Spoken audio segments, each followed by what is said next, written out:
येशू ख्रिस्ताने देवाची जी प्रीती आहे ती तर प्रकट केली, परंतु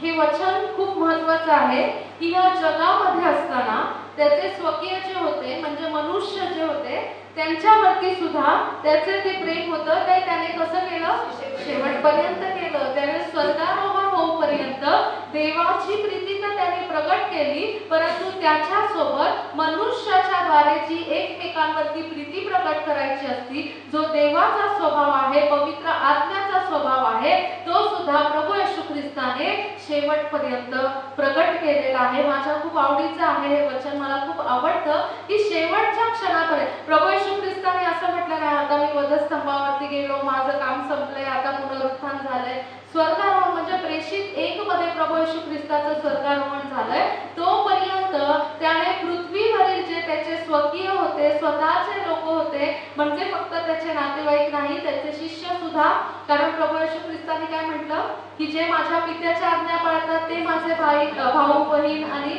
माझे नातेवाईक आहेत म्हटलेले, आई वडील सर्व काही ते आहेत. म्हणजे जे देवाच्या आज्ञा पाळणारे लोक आहेत त्या प्रत्येकावरती सुद्धा त्याने शेवटपर्यंत तीच प्रीती केली आणि आपल्याला त्याने तोच आदर्श दिलेला आहे